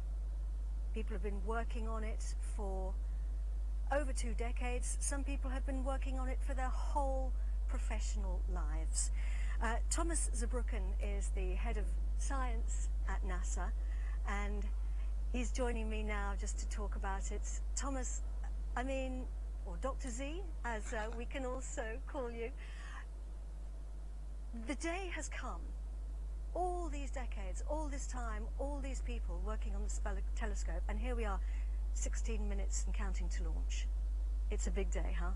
Oh, I'm so amazed, right? We have this telescope on top of this rocket, a telescope that 10,000 plus people have worked on in many ways, and together with that telescope, all the hopes and dreams of those individuals, and also tens of thousands of scientists, some of them not even born, that will benefit from these data, are there with them, waiting for these last minutes of countdown for its journey to space. I'm guessing people are feeling a combination of emotional excitement.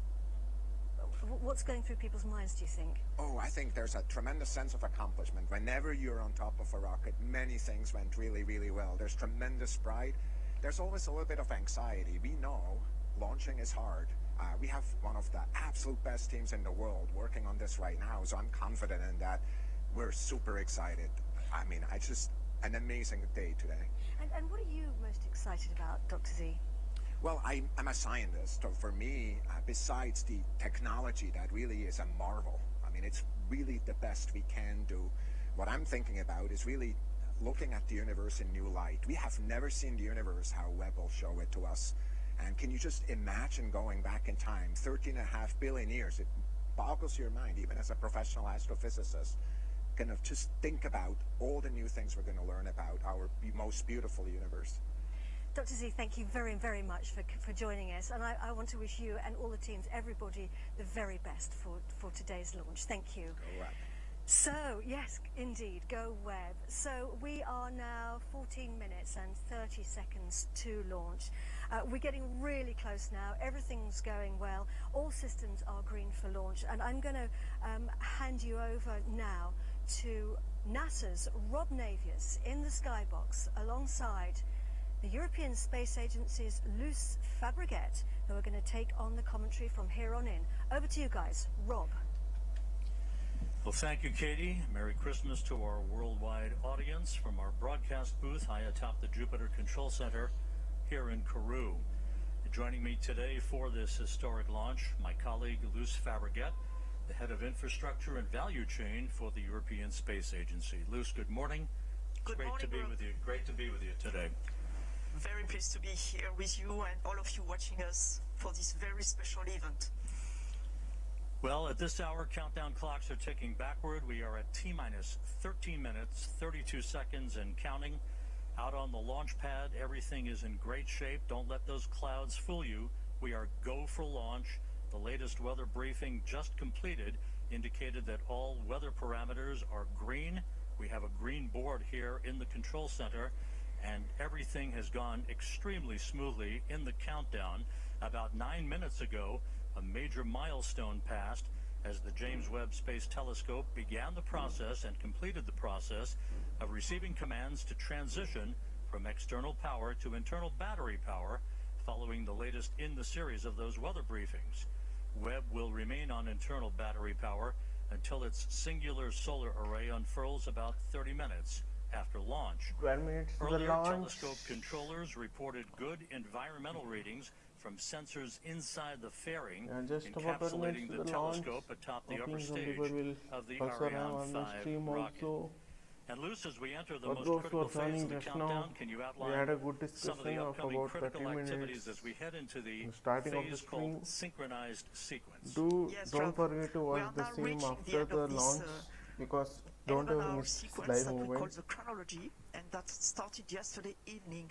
All systems here have been prepared for the final launch operations, and at the time being, it's rather quiet now inside the launch table and also inside the launcher. We were told a few minutes ago by the launch control center here that the launcher fluids and electric systems are ready for the final automated sequence. They are on hold now, waiting for the last weather report at minus 10 minutes. After this weather report, 3 minutes later, we will have the beginning of this famous synchronized sequence when all systems will be made ready for the liftoff. This sequence will first be run by the ground calculator, and then the onboard computer will take the lead step by step, and the launch vehicle will be made autonomous from the ground system. You know that we have 2 tanks in each cryogenic stage, upper stage and main stage. All 4 tanks are, of course, thermally insulated from the hot environment Just 11 minutes to we the have launch. here in French Guiana. However, these liquid propellants your are water at bottles, very low everything, because temperature, and because of that, next 10 slightly minutes we evaporate. should not get up anywhere. To We have some ensure important events they are scheduled here after perfectly this. loaded at liftoff, they're fine. The main events like checking for the mission, the weather report is yet to arrive as per the information given right now, and as of now they are good for launch and there is no sense of postponement as of now. Rocket is being tested and it has already been tested. The rocket fuel has already been completed.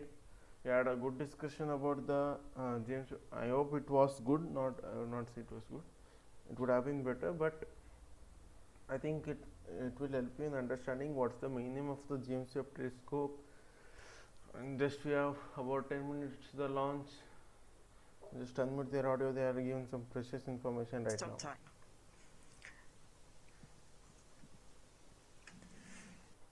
And Luce, we're coming up on that final weather report. We expect all systems to remain green. We'll be going down to the fishbowl to confirm that just a moment or two from now. It's a 27-minute ride to orbit from liftoff until the time that the Webb Observatory is separated from the upper stage of the Ariane 5 rocket. Several minutes later, the commands will be given to unfurl its solar array, followed by the confirmation from the telescope controllers in Baltimore that we are power positive, meaning that electrical current is flowing through that solar array. With us today inside the so-called fishbowl, seated with mission controllers on the floor of the control room, is Raphael Chevrier of Arianespace. Raphael, how's everything looking? What's being discussed down there? Hi, Rob. Well, so far so good. We just received the last weather forecast. It's all green for the H0 that is forecast right now. What we checked was altitude winds, wind in the vicinity of the launch pad, and risk of lightning. So right now, it's a relief because the weather was a bit tough in the last couple of days. But right now, everybody is very focused on the next steps. The start of the synchronized sequence at 7 minutes before liftoff. Last operations that Luz described earlier before Webb and the Ariane 5 are going to lift off and soar into the sky. Thanks, Raphael. We'll be back with you and Luz here shortly. We now have confirmation from Baltimore that James Webb is on internal power. Amidst all of this activity, we cannot forget that it is Christmas Day. 53 years ago, the astronauts of Apollo 8 completed their 10th and final orbit of the moon after reading from the book of Genesis on Christmas Eve to billions of people watching with rapt attention back on our planet. The astronauts then headed for home following their spacecraft's trans-Earth injection burn. Today, more than a half-century later, we're just minutes away from another Genesis, the genesis of new era of discovery. The launch of the James Webb Space Telescope is at hand. We're just 38 seconds away from entering the critical synchronized sequence. You're going to be hearing all the critical calls from the DDO, the Range Operations Manager, who is Jean-Luc Voyer, here in the launch, in the Mission Control Center. There he is. He will be calling the start of synchronized sequence, all of the critical countdown milestones, and we will be listening very intently for his calls. Let's stand by. À tous de DDO. Attention pour la séquence finale lanceur.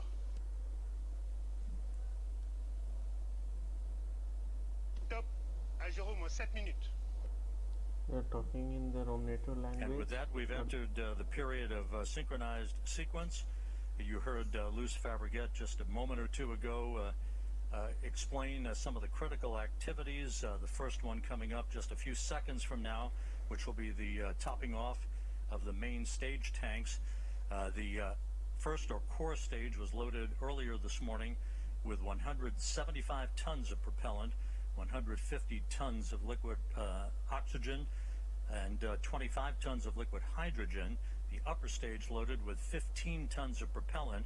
That will be the workhorse, for a 16-minute burn to lift James Webb to its final orbit.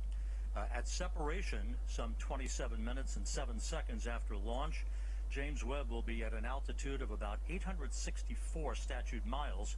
To put that into perspective, some 520 miles higher than the Hubble Space Telescope and more than 600 miles higher than the International Space Station.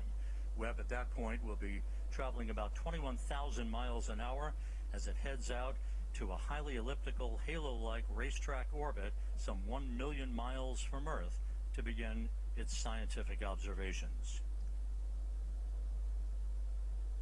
In a little more than 1 minute from now, we will see the 4 tanks pressurized at their flight level for the last tests before the ignition of the Vulcan engine. And in parallel, the electric system are also set in flight configuration. The onboard computer, the electrical power, as for the telescope, it will switch from ground to internal power 1 minute before the launch, 1 minute and 5 seconds before the launch. And we are going to see -6 seconds. At -6 seconds, we will see the disconnection of the upper stage, these big cryotechnic arms you can see on this picture. Then, 3 seconds before the H0, the inertial platform that will give all the information about where it is to the launcher will be released. 5 minutes and to the launch. At H0, the 7-second sequence to ignite the Vulcan engine of the main stage will start. That will take 7 seconds, a little less than 7 seconds, where the engine will start up to its flight regime. Once the computer has checked that the Vulcan engine is running normally, and you will see at that point a flame going stable at the outlet of the nozzle, and at that point the onboard computer will ignite the 2 boosters that will enable to move the 770 tons of Ariane and Webb. Coming up on the T-minus 4 minute mark right now, just a couple of milestones real quick. At the 1 minute 5 second mark into the flight, Ariane 5 will go through the period of maximum dynamic pressure, max-Q as it's known. That will be the period of maximum aerodynamic forces on the rocket itself. The solid rocket boosters, which will provide about 90% of the initial thrust off the launch pad, will the shut moment down which and we have separate been at waiting for a decade is finally arrived today. It's off for the pitch. fairing jettison that will expose the James Webb Space Telescope to the environment of flight for the first time. The main stage separation, or the first stage separation, comes at the at the 8 minute 47 second mark into the flight, and that will be about a 16-minute burn of that upper stage engine. It will cut off at about 24 minutes 51 seconds into the flight, and then we'll go into a coast phase of about 2.5 minutes to allow any oscillations to dampen out and provide the most pristine environment for the James Webb Telescope before observatory separation. We're coming up on the 2 minute 50 second mark into the flight. Again, you're going to be hearing critical calls down the stretch here from the DDO, or the Range Operations Manager, Jean-Luc Voyer. The weather is go. We have a green board. No issues being worked. NASA officials, including Greg Robinson on the right, carefully watching the telemetry, looking intently at the final couple of minutes of the countdown. Lives have been spent in the preparation of the James Webb Space Telescope that is about to fly. And Beatrice Romero on his side, on the left of the screen. 2 minutes for the launch. The moment which the scientists have been working for about 10 to 15 years, the moment which the mankind is waiting for 10 years, finally is going to arrive, and we can see the sense of good feeling around the scientists which they have worked day and night out there. Let's wish them all the best right now. The flight will be in 2 phases. You will see the first part of the flight during the solid rocket boosters phase. They are going out to see the launch from outside, not going out because something has happened. Okay, let's go back. 1.5 minutes to the launch. And we will have a very different exo-atmospheric flight after that. And And you were watching a number of people, VIPs and invited guests, moving out to the observation platform that is right next to the Jupiter Control Center as we stand by for the 1-minute call from Jean-Luc Voyer. À tous les vidéos, attention pour moins 1 minute.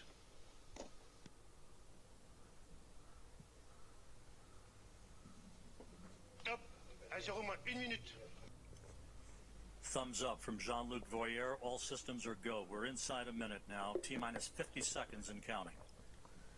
As you heard earlier, the Vulcan 2 engine will ignite. Turbo pumps will come up to flight speed for 7 seconds, and the command will be issued to ignite the solid rocket boosters. The James Webb Space Telescope will be on its way.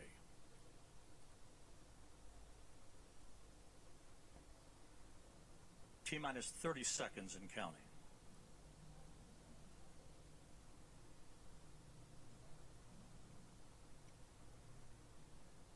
Standing by for terminal count. À tous de DDO, attention pour les décomptes finales. 10, 9, 8, 7, 6, 5, 4, 3, would launch here. 2, unité, top. 6. After 7 seconds, it will lift off. And we have engine start. And here we have a lift off. And lift off. The mighty lift off. Decollage. Finally, from a the moment rainforest has arrived. to the edge of time itself. James Webb begins a voyage back to the birth of the universe. Punching a hole through the clouds, 20 seconds into the flight. Good pitch program reported.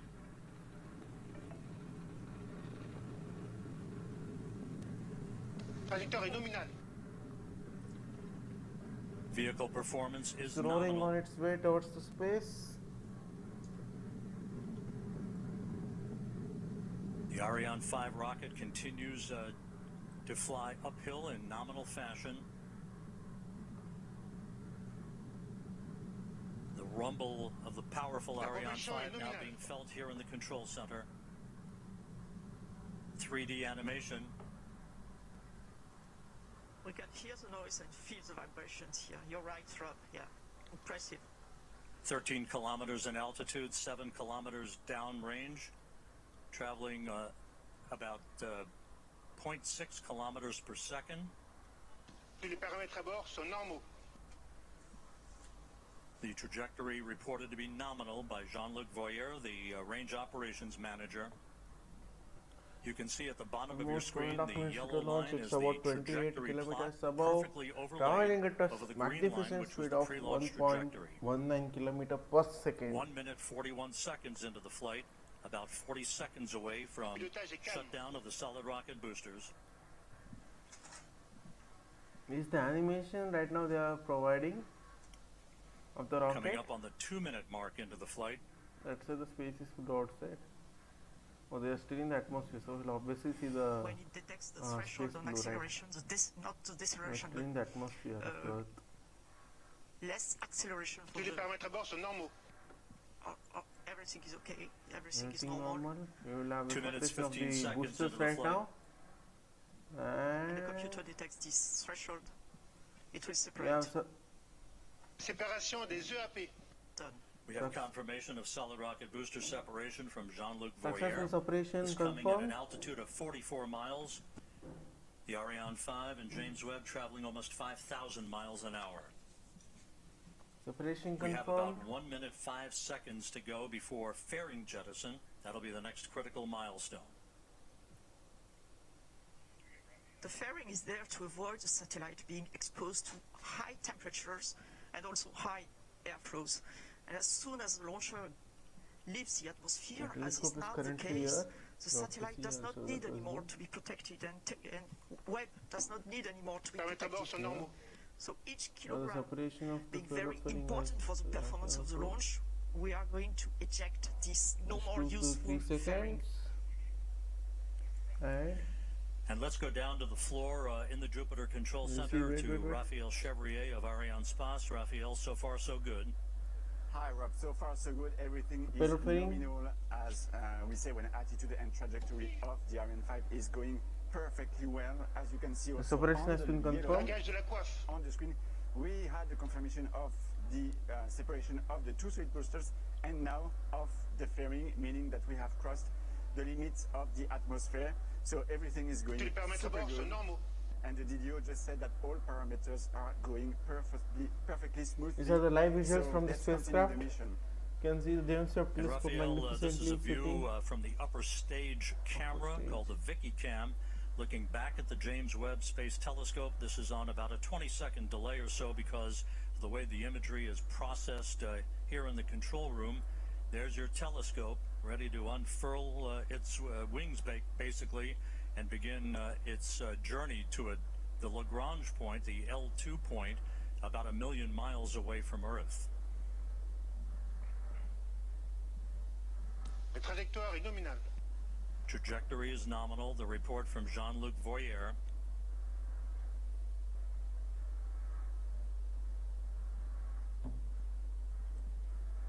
The liftoff time confirmed here in the Mission Control Center at 12:20 Greenwich Mean Time, 9:20 a.m. Peru time, 7:20 a.m. Eastern time. The Ariane 5 and James Webb, 181 kilometers in altitude, 450 kilometers downrange from the launch site here in Kourou. Flight control is very smooth. 5 minutes, 12 seconds into the flight. We have about 3.5 minutes to go in main stage or first stage performance. And again, you can see at the bottom of your screen the yellow plot line overlaid over the green line, meaning we are right on course, right down the pike, and a perfect trajectory so far for the Ariane 5 rocket.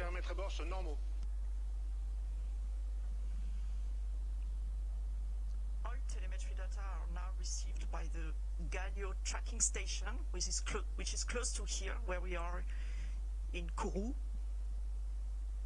It will track the launcher up to the ignition of its upper stage. And then we'll have the Natal station in Brazil, Ascension as you can see on the map, in the middle of the ocean, and the two last stations in Africa, Libreville and Malindi, one on the east coast, the other one on the west coast.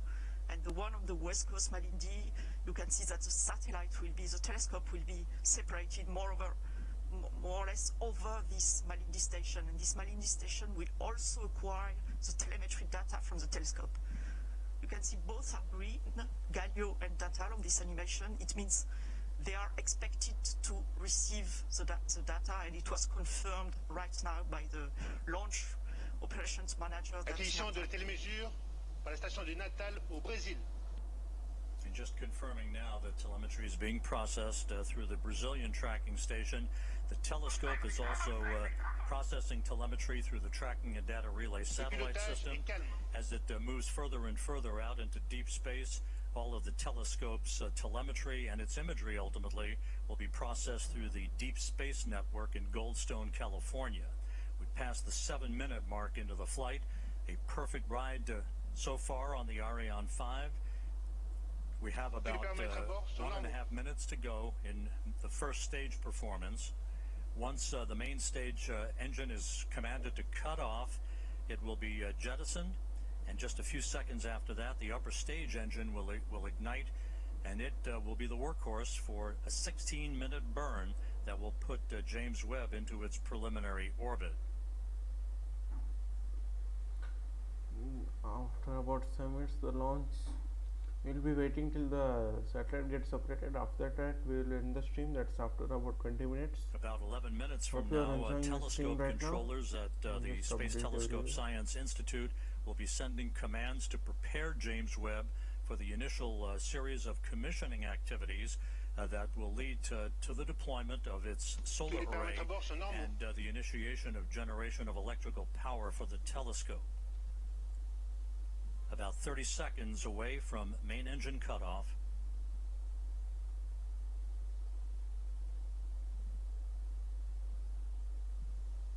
La trajectoire est normale.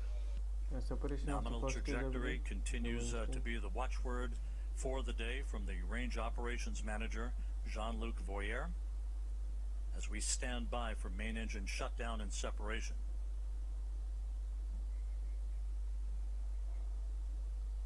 Engine off. No, the separation I believe right now. Yes. Extinction de l'EPC. Opération EPC. And we have main stage shutdown and separation confirmed here in the Mission Control Center. And the ignition of that upper stage. And Raphael Chevrier down in the fishbowl. So far, so good. Yes, Rob, we have the confirmation of the separation of the main stage and the ignition of the upper stage. The trajectory is perfectly nominal. This is a very important moment for us because it's always a challenge to switch on a cryogenic engine in space condition, and we are now at 220 kilometers of altitude. Speed is a bit more than 7 kilometers per second. As we enter now the second stage of the second phase of the flight, the upper stage is going to power for about 16 minutes to place Webb on its transfer orbit, and right now everything is again nominal, as the DDO just said. And a short time from now, the so-called sawtooth maneuver will get underway.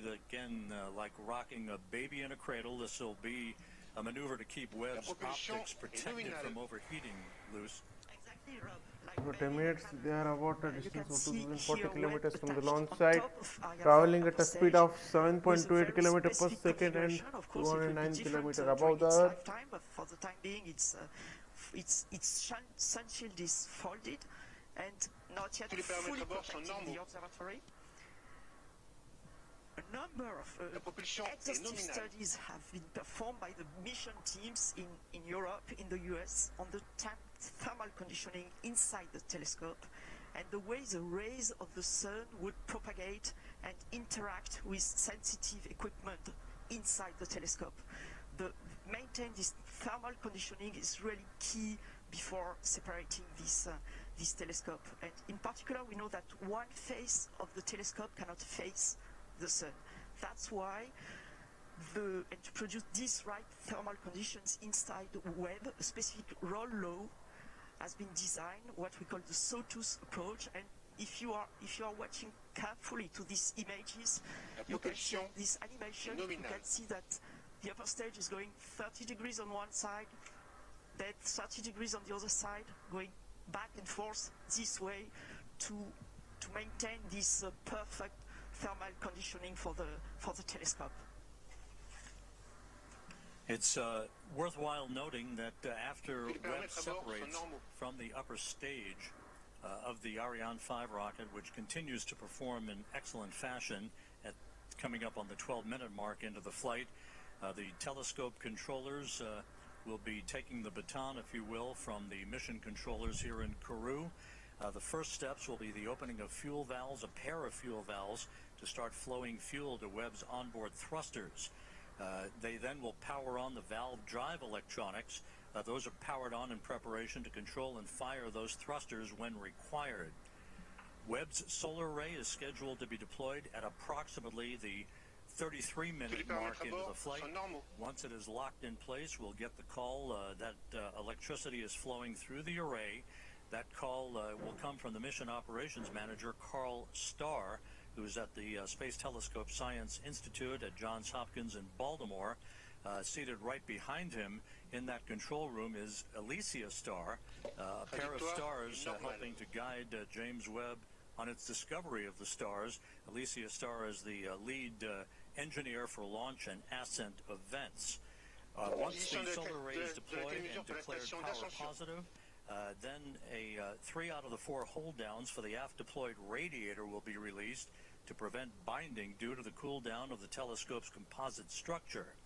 The contamination control heaters will be enabled to protect instrument optics on Webb from any water ice condensation as they cool down. The actuator drive unit will be powered on. This particular mechanism helps with heater control of the fine steering mirror, preventing water ice condensation, later to be used to position each of the mirror's segments.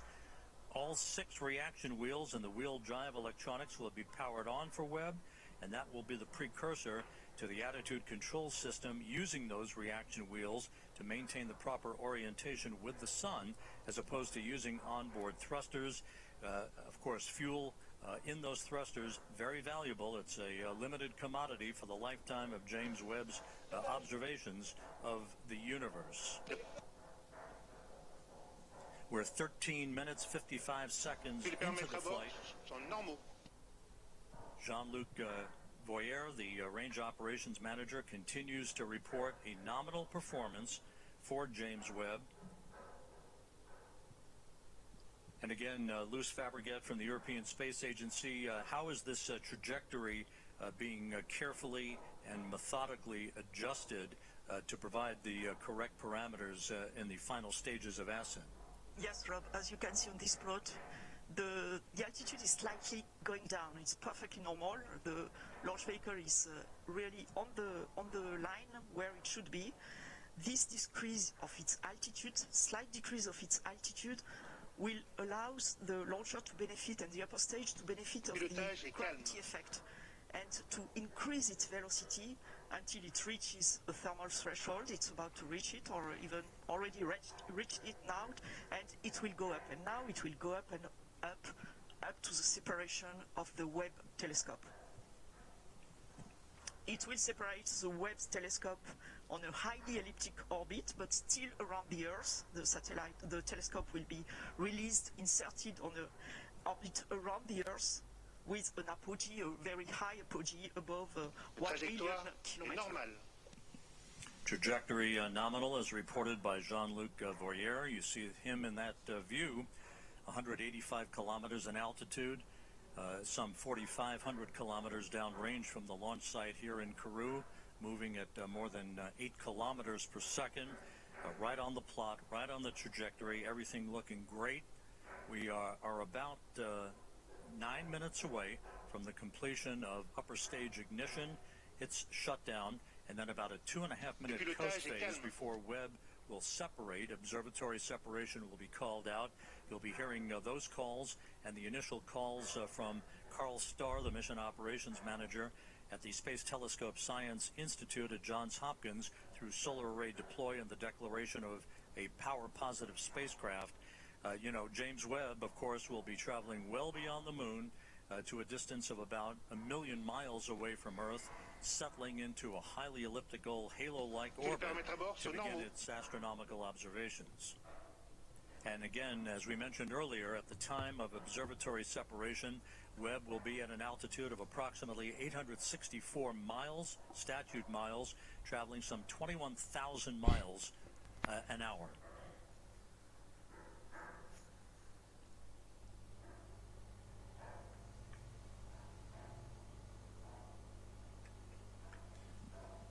We're about 8 minutes away from upper stage shutdown. The stage has performed as planned. No issues reported. The launch occurring at 12:20 Greenwich Mean Time, 9:20 Kourou time, 7:20 a.m. Eastern Time on this Christmas Day. Very smooth. The velocity you just mentioned is very important, Rob. The velocity you just mentioned at separation of the telescope is very important.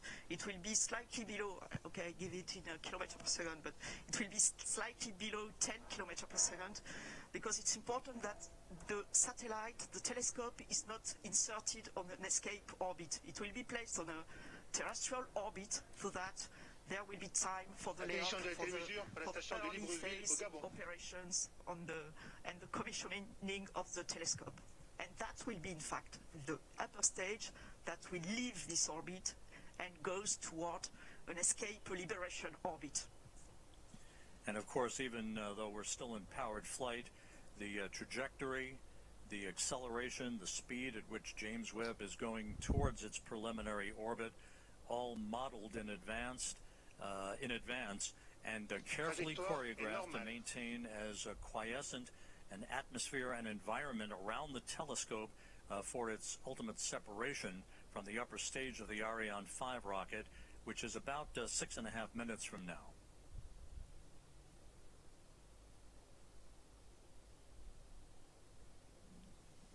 18.5 minutes into the flight. It's very quiet now here in the control center here in Kourou. NASA officials, European Space Agency officials, Arianespace officials, all watching telemetry very carefully.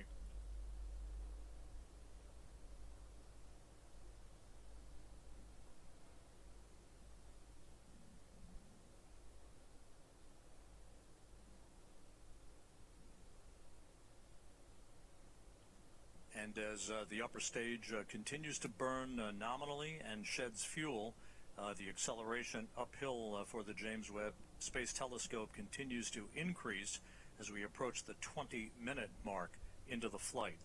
Again, upper stage cutoff is scheduled at the 24-minute, 51-second mark into the flight, about 5.5 minutes from now.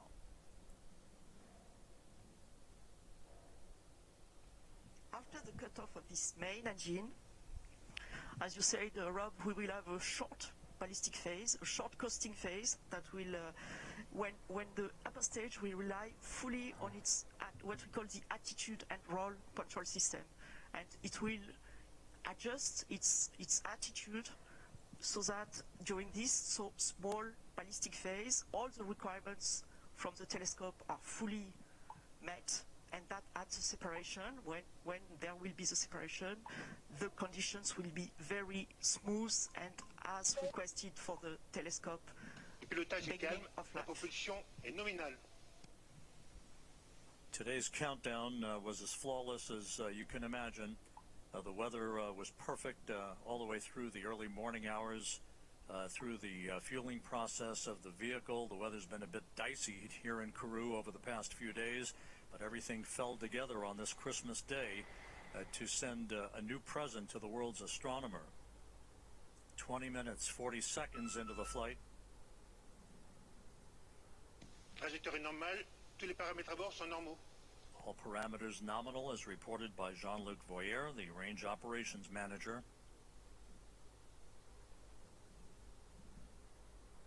4 minutes of powered flight remaining.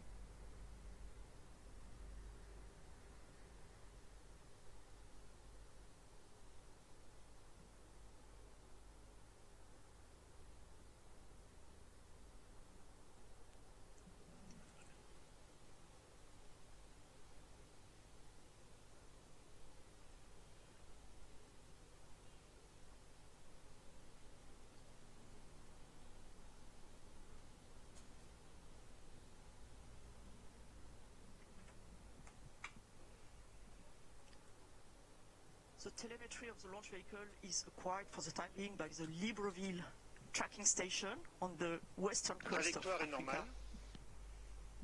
Flight control is nominal, the trajectory is fully normal, fully as expected, as you can see on the plot with the yellow plot over the green one, that is the expected one. 22 minutes into the flight. Less than 3 minutes of powered flight remaining. Smooth flight control.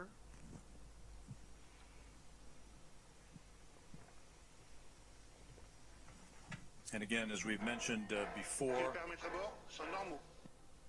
everything nominal reported by the range operations manager. As we've mentioned before, this is a long ride uphill for the James Webb Space Telescope to put it at the proper position in the sky so that it can escape from the Earth, basically head beyond the moon towards its final orbit for its commissioning activities that will be the dominant feature of all of the operations from the Space Telescope Science Institute over the course of the next several weeks. And the launch operations manager announced the acquisition by the Malindi station, as expected, for the end of the flight and the last part of the upper stage flight and the separation of the telescope. James Webb is about 4 minutes away from separating from the upper stage, and again at that point it will be on its own. And again, those milestones that we discussed a bit earlier in the broadcast will begin to be followed carefully by the telescope controllers at the Mission Operations Center, the MOC as it's called, at the Space Telescope Science Institute in Baltimore.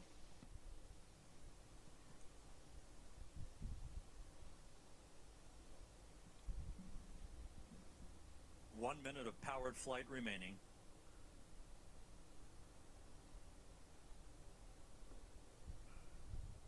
The upper stage continues to function perfectly. It's been a smooth ride for the James Webb Space Telescope.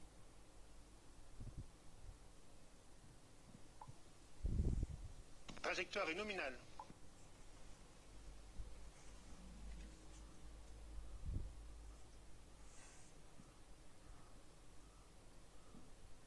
That upper stage was loaded pre-flight this morning with 15 tons of propellant for this long 16-minute burn. Now about 30 seconds away from upper stage cutoff.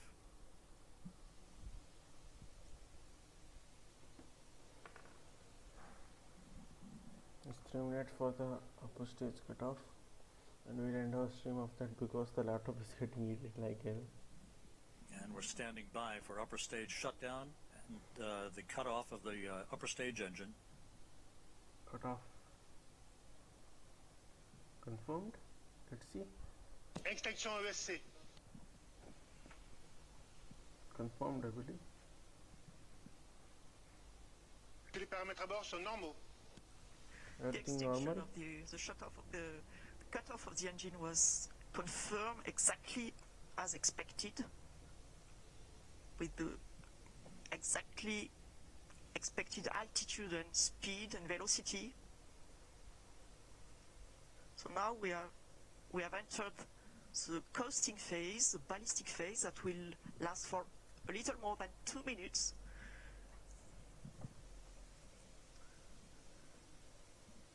And the telescope controllers in Baltimore confirming that all of the function parameters for the James Webb Space Telescope have been loaded on board the telescope. We are expecting Webb separation at the 27-minute 7-second mark here into the flight. Just over a minute from now, Springs will gently push Webb away from the upper stage of the Ariane 5. As it moves further and further away from the upper stage, there'll be what we refer to as a collision avoidance maneuver. Yes, Rob, exactly. The springs already will give some distancing, of course, between the two objects, between the telescope and the upper stage. And then the upper stage will leave the trajectory of the telescope and makes a special maneuver to pass the telescope and heads towards a liberation orbit and leaves the telescope on its orbit without any risk of collision and without any risk of pollution towards the telescope. And we're about 17 seconds away from Webb separation. All the best.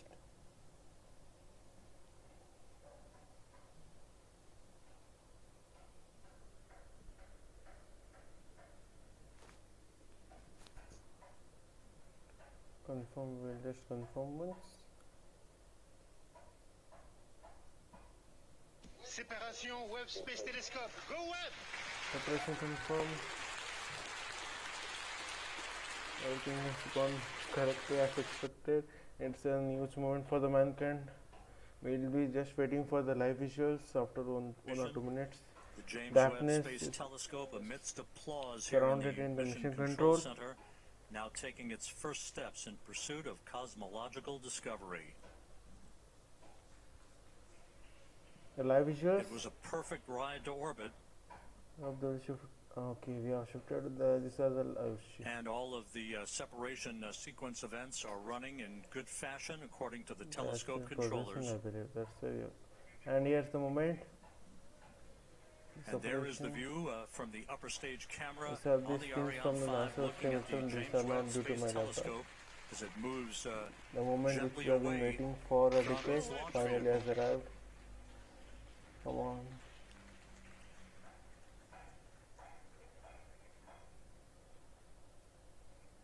The James Webb begins its cosmological journey on its new endeavors to know about the boundaries of the Ironically universe. enough, as we marvel on this view from the upper stage camera, this will be humanity's last view of the James Webb Space Telescope as it moves to its work place about 1 million miles away from Earth. Yes, you're right, Rob.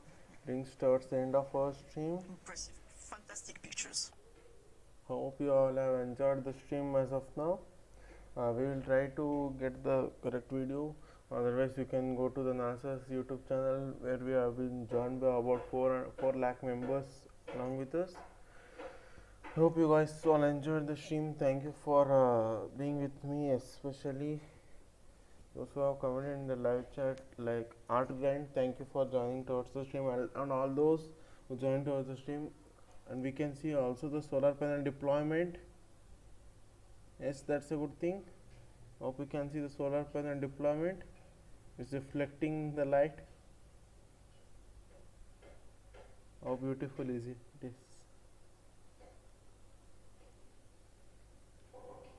Okay, thank you for joining the stream. Let us end the stream. I think it will get on its own because there's a problem right now. Thank you for joining. Bye bye. Take care. And also Happy New Year in advance. Bye.